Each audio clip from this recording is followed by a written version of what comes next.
नमस्कार। हमारी आज की इस वीडियो में हम बात करेंगे इराक के तानाशाह और राष्ट्रपति सद्दाम हुसैन के बारे में। सद्दाम हुसैन के बारे में लोगों की अलग अलग राय है। कुछ लोगों का कहना है कि सद्दाम हुसैन दुनिया के एक बेहतरीन शासक थे और बहुत अच्छे इंसान थे, तो कुछ लोगों का कहना है कि वो एक बहुत ही तानाशाह हिटलर जैसा इंसान था जो कि बिल्कुल ही निर्दयी था। तो अलग अलग राय है लोगों की सद्दाम हुसैन के बारे में, उसकी ही की जिंदगी के बारे में आज हम बात करेंगे। सद्दाम हुसैन का जन्म 28 अप्रैल 1937 को इराक के तिक्रिक के पास एक छोटे से गांव में हुआ था। सद्दाम हुसैन अभी छोटे ही थे जब उनके पिता का देहांत हो गया था। 5 साल की उम्र में उनके बड़े भाई का भी देहांत हो गया था, जिसके कारण उनकी मां काफी परेशान और डिप्रेशन में रहने लगी थी। हालांकि सद्दाम हुसैन की मां ने दूसरी शादी भी की थी, लेकिन दूसरी शादी सद्दाम हुसैन के लिए बिल्कुल फायदेमंद नहीं रही थी और सौतेले बाप के साथ सद्दाम हुसैन की बिल्कुल भी नहीं बनी। सद्दाम हुसैन बचपन से ही एकांत में रहना पसंद करते थे और उनका जीवन जो है बचपन का ज़्यादातर एकांत में ही बीता। फिर अपनी हाई एजुकेशन के लिए वो इराक की राजधानी बगदाद में चले गए थे। ये वो समय था जब ब्रिटिश लोग इराक को छोड़कर चले गए थे। ये तो हम सब जानते हैं कि ब्रिटिशर्स ने पूरी दुनिया पे राज किया था। जहाँ जहाँ पे भी उनको लगता था कि दुनिया का कोई भी मुल्क जो पावरफुल है, जो अमीर है, वहाँ पे उन्होंने राज किया था। ऐसे ही इराक, क्योंकि इराक में तेल के बहुत सारे खजाने मौजूद थे, तो इराक को कैसे छोड़ सकते थे ब्रिटिशर्स। तो ब्रिटेन के लोगों ने इराक पे भी राज किया। तो जब दूसरी विश्व युद्ध जो समाप्त हुआ उसके बाद, क्योंकि अंग्रेज भी अब कमज़ोर हो गए थे, तो उनको सारे मुल्कों को जिन पर उनका कब्जा था छोड़ना ही था। तो ऐसे में अंग्रेज़ों ने इराक को छोड़ने का भी जो था, उनकी मजबूरी थी, छोड़ना ही पड़ना था उनको। तो उन्होंने इराक को छोड़ने का मन तो बनाया, लेकिन वो इराक के कुदरती खजानों को, तेल को वो नहीं छोड़ना चाहते थे। तो उन्होंने एक ऐसे शासक को इराक की राजगद्दी पर, इराक की जो है गद्दी पर बिठाया जिसके सुर जो हैं वो अंग्रेज़ों के साथ मिलते हैं। और इस तरह कहने को तो वो इराक का शासक था, लेकिन वो पूरी तरह से अंग्रेज़ों का ही हाथ में काम करने वाला एक कठपुतली बना हुआ था। तो इस तरह फिर उसके बाद जब लोगों को भी पता चला, आम जनता को पता चला कि ये हमारे देश के पक्ष में नहीं है ये शासक, तो बहुत सारे विरोध होने लगे इराक के शासक के। और इस तरह अपनी जवानी में ही थे सद्दाम हुसैन, तब उन्होंने भी अलग अलग आंदोलनों में हिस्सा लिया जो कि इराक की सत्ता के खिलाफ चल रहे थे। तो इस तरह धीरे धीरे उनका जो एंट्री थी, उनकी शुरुआत फिर बाथ पार्टी से हुई। बाथ पार्टी के साथ वो जुड़ गए। बाथ पार्टी में अहमद हसन अल बकर भी थे। अहमद हसन अल बकर जो कि सद्दाम हुसैन के ना सिर्फ गांव के ही थे, बल्कि उनके दूर के कोई रिश्तेदार भी थे। तो इस तरह वो आ गए और धीरे धीरे सद्दाम हुसैन ने इस पार्टी के लिए अपनी जान जो है देकर, अपनी जान जोखिम पर डालकर भी काम किया। तो इस तरह कहते हैं कि जब सद्दाम हुसैन और अली जो थे अहमद हसन अल बकर, उन्होंने मिलकर जो इराक की राज सत्ता पर मौजूद पार्टी थी उसको एक झटके में दूसरी तरफ कर दिया और फिर बाथ पार्टी जो थी वो सत्ता में आई। तब अहमद हसन अल बकर इराक के राष्ट्रपति बने और दूसरे नंबर पर जो सबसे ताकतवर पोजीशन थी वो सद्दाम हुसैन की बन गई। सद्दाम हुसैन ने इस टाइम पे बहुत सारे काम इराक की जनता की, इराक की इकॉनमी की भलाई के लिए किए।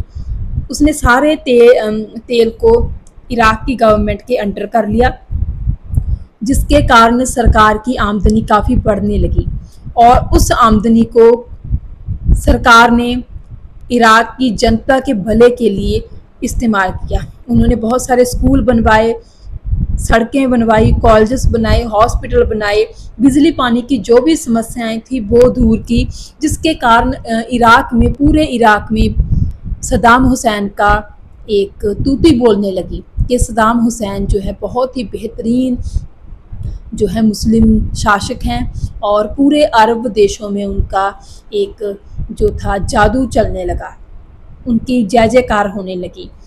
तो इस तरह उसके बाद अहमद हसन अल बकर जो थे बीमार रहने लगे और धीरे धीरे वो बहुत ज़्यादा बीमार हो गए, तो फिर उनको अपनी राष्ट्रपति की पोजीशन से इस्तीफ़ा देना पड़ा। फिर सद्दाम हुसैन ही राष्ट्रपति बने इराक के। लेकिन सद्दाम हुसैन के लिए इराक का राष्ट्रपति बनना कोई आसान काम नहीं था, एक कांटों की सेज थी जिस पर वो बैठे थे। जब सद्दाम हुसैन बैठे ही थे अभी इराक के राष्ट्रपति की गद्दी पर, तभी 1980 में इराक और ईरान की जंग स्टार्ट हो गई। इस जंग में बहुत ज़्यादा इराक को आर्थिक तौर पर घाटा पड़ा, हालांकि ईरान को भी इस चीज़ का घाटा पड़ा था क्योंकि जंग 1-2 साल नहीं बल्कि पूरे 8 साल चली थी। माली तौर पर इराक बहुत ज़्यादा कमज़ोर हो गया था। इस हालत में इराक की मदद अमेरिका ने भी की थी और कुवैत ने भी की थी, और कुवैत का तो काफ़ी कर्जदार भी हो गया था अमेरिका। कहते हैं कि इसी दौरान एक घटना हुई थी जिसके कारण ही कुवैत पर इराक ने हमला किया था। दरअसल इसका एक कारण तो ये था कि कुवैत ने अमेरिका के लिए पश्चिमी ताकतों को खुश करने के लिए अपनी कीमतें, तेल की कीमतें काफ़ी कम कर दी थी, जिससे सद्दाम हुसैन और इराक को काफ़ी घाटा पड़ रहा था। उनके तेल की कीमतें जब कम हो गई तो सद्दाम हुसैन को ये लगा कि ये कुवैत जानबूझकर कर रहा है। और दूसरा कारण ये था कि कुवैत ने जब इराक को ईरान वाले उसके युद्ध में हेल्प की थी, उस टाइम पे माली तौर पर इराक काफ़ी कमज़ोर था, तो इराक काफ़ी कर्जदार हो गया था कुवैत का। तो इराक के फाइनेंस मिनिस्टर ने जब कुवैत के एक शेख से बात करनी चाहिए इस कर्ज के बारे में, तो कहते हैं कि उस शेख ने एक ऐसी बात बोल डाली थी जिसके कारण सद्दाम हुसैन बहुत ही ज़्यादा गुस्से में आ गए थे, तैश में आ गए थे, और फिर उसने ऐलान कर दिया था कि अब कुछ नहीं हो सकता, अब सिर्फ जंग ही होगी। दरअसल वो बात इराक की औरतों के बारे में कही थी उस शेख ने। कुवैत के बहुत बड़े शेख थे, उन्होंने इराक के फाइनेंस मिनिस्टर से कहा कि हमने सुना है कि इराक की औरतें बहुत खूबसूरत हैं, तुम ऐसा करो कि इराक की औरतों को यहाँ पे लेके आओ हमारे जहाँ, फिर कर्ज की बात होगी, कर्ज ऐसे उतर जाएगा। तो कुछ इस तरह की बात की। कहते हैं कि इराक का फाइनेंस मिनिस्टर उस टाइम तो चुप रहा, लेकिन उसने सीधे जाकर बगदाद में ये बात सद्दाम हुसैन को बताई। सद्दाम हुसैन ने जब ये बात सुनी कि उसके देश की औरतों के बारे में कुवैत का शेख ये बात कर रहा है, फिर उसने किसी की बात नहीं सुनी और सीधा कुवैत पर हमला कर दिया। तो इस तरह ये हमला कुवैत पर जब सद्दाम हुसैन ने किया और पूरे कुवैत पर कब्जा कर लिया, तो उस टाइम पे पूरा अरब जगत, पूरे अरब के जो भी कंट्रीज थे, सऊदी अरेबिया वगैरह और अमेरिका, वो इराक के बिल्कुल सख्त खिलाफ हो गया और उसने बिल्कुल कोई ना कोई जोर जिया आजमा कर इराक को कुवैत से बाहर खदेड़ दिया। और इस तरह फिर अमेरिका को ये लगने लगा था कि अब जो कुवैत से तो इराक चला गया है, लेकिन सद्दाम हुसैन की जो एक चढ़त है, जो एक ताकत है, वो बहुत बढ़ रही है अरब मुल्कों में, जिसका खमियाजा कहीं ना कहीं अमेरिका को भी भुगतना पड़ सकता था। तो अब अमेरिका ये चाहता था कि सद्दाम हुसैन की ताकत, उसका रुतबा, उसकी जो एक चढ़त है, उसको ख़त्म किया जाए, जहाँ कमज़ोर किया जाए। तो इस तरह दूसरा कभी बहुत सारे लोगों का कहना ये है, क्योंकि अमेरिका को ये पता था कि अरब देशों में कितना तेल है, तो अमेरिका चाहता था कि दूसरे अरब देशों की तरह इराक भी अपने तेल की कीमतें अमेरिका के हिसाब से, पश्चिमी देशों के हिसाब से तय करे। लेकिन सद्दाम हुसैन को ये बात बिल्कुल मंजूर नहीं थी। सद्दाम हुसैन का मानना था, उसका कहना था कि इराक की जो तेल की नियामतें हैं वो खुदा ने इराक के लोगों को उनके लिए बख्शी हैं और ये चीज़ का कोई भी दुरुपयोग नहीं कर सकता, कोई भी कंट्री हो, चाहे वो अमेरिका ही क्यों ना हो। अभी अमेरिका साजिशें गढ़ ही रहा था कि किसी न किसी तरह सद्दाम हुसैन को ताकत से कम किया जाए, तभी 11 सितंबर 2001 की वो घटना घट गई जिसमें वर्ल्ड ट्रेड सेंटर को निशाना बनाया गया था। तब सीधे सीधे अमेरिका ने ये कहना शुरू कर दिया कि ये घटना में कहीं ना कहीं जो हाथ है, जिस संस्था का हाथ है, उसको सद्दाम हुसैन सपोर्ट कर रहा है। फिर उसने ये भी कहना स्टार्ट कर दिया अमेरिका ने कि इराक के पास बहुत सारे केमिकल हथियार हैं जो पूरी दुनिया के लिए बहुत ज़्यादा खतरनाक हो सकते हैं।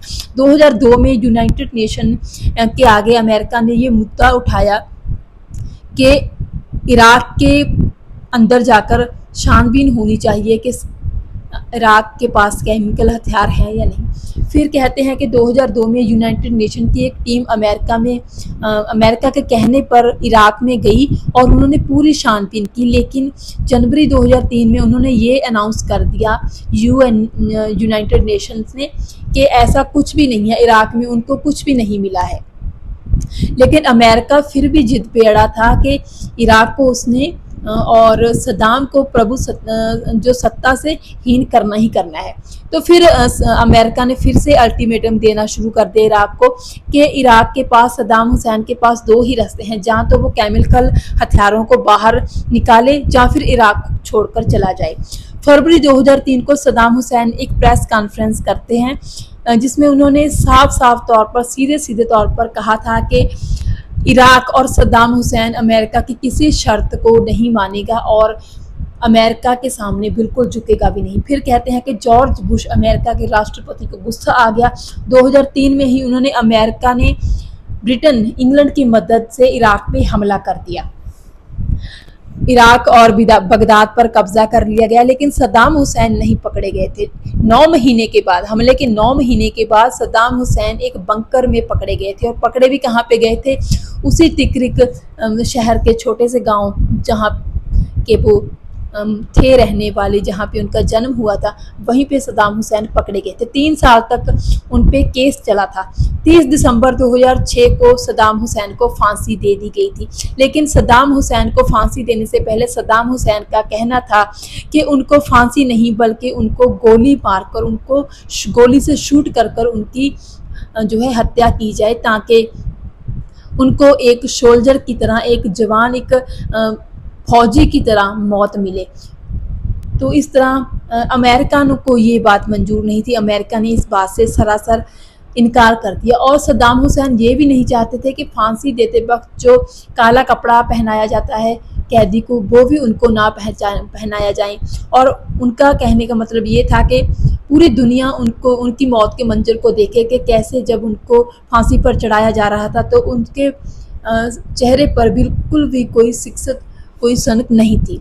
तो इस तरह सद्दाम हुसैन की वीडियोस को उस टाइम पे, उसकी फांसी की वीडियोस भी बहुत ज़्यादा वायरल हुई थी। बहुत सारे लोग उनको गालियां दे रहे थे, लेकिन सद्दाम हुसैन कुरान की आयतें पढ़ रहे थे। ये बात भी गौर करने जोग है कि जिस दिन सद्दाम हुसैन को फांसी की सज़ा दी गई थी, उस दिन मुसलमानों का एक बहुत ही पवित्र जो है पाकीज़ा दिन होता है, जिसका नाम होता है ईद। ये वो ईद का दिन था जब मुसलमान कुर्बानी करते हैं। तो इस तरह कहीं ना कहीं इराक के लिए, अपने देश के लिए, अपनी इज्जत आबरू के लिए सद्दाम हुसैन भी कुर्बान हो गए थे।